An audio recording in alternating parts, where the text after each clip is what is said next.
আমরা সংবাদপত্রের সাথে জড়িত, আমাদের নিয়মিত লেখা আসে, হয়তো সোশ্যাল মিডিয়ায় আসে, না হলে প্রিন্ট মিডিয়ায় আসে।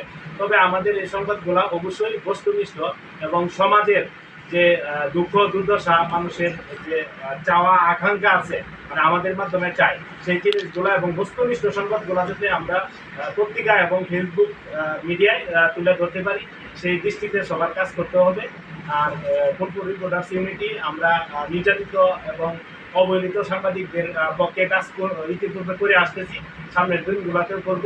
আমাদের কোনো সাংবাদিক ভাই এই ফুলপুরের মাটিতে নির্যাতিত হলে বা কোনো অসুবিধায় পড়লে, যদি আমাদের এই সংগঠন ভিত্তিক কোনো সমস্যায় পড়ে, আমরা তাকে সর্বোচ্চ সহযোগিতা করবো। প্রয়োজনে তার জন্য যদি আমাদের জেল কাটা লাগে, আমরা জেল কাটতে রাখি, ঠিক আছে।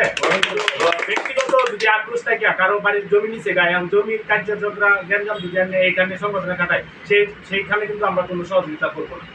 কিন্তু আপনি সংবাদপত্রের ক্ষেত্রে একটা সংবাদ সংগ্রহ করতে গেছেন, উপজেলায় গেছেন, উপজেলার একজন অফিসার বা যে কোনো একটা থানা অফিসার আপনাকে কটু কথা বলবে, এই স্যার আমরা এই ফুলপুরের মাটিতে কোনোদিন এই দিব না, ঠিক আছে। আমরা স্বাধীন, আমরা মুক্ত, আমরা মুক্তভাবে সাংবাদিকতা পেশাটাকে সামনের দিকে নিয়ে যাব। আমরা এরকম কিছু করে তৈরি যাব যাতে আমাদের পরবর্তী প্রজন্ম আমাদের অনুসরণ করে, সেই জিনিসটা আমাদের খেয়াল রাখতে হবে। এমন কিছু আমরা করব না বা এমন আমরা কিছু লিখবো না যে জিনিসটা মানুষে আমাদের আড়ালে মন্তব্য করে। আমি চাই যে আমরা যারা সাংবাদিক আছি, আমাদের পিছনে মানুষ গালিগালাজ না পারুক, আমাদের প্রশংসা করুক। আমাদের প্রশংসা করলে আমাদের ভালো লাগবে।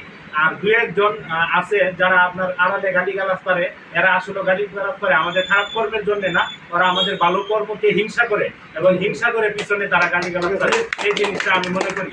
আর আমার যে এই হিংসাত্মক মনোভাব নিয়ে যে আমার গালি পারবে, আমি তার জন্য দোয়া ও শুভকামনা জানাই। সে ভালো থাকুক, সে আমাদের কাছ থেকে শিখুক, সে সামনের দিকে এগিয়ে যাক, সমাজকে সামনের দিকে এগিয়ে নিয়ে যাক। ধন্যবাদ সবাইকে। আসসালামু আলাইকুম।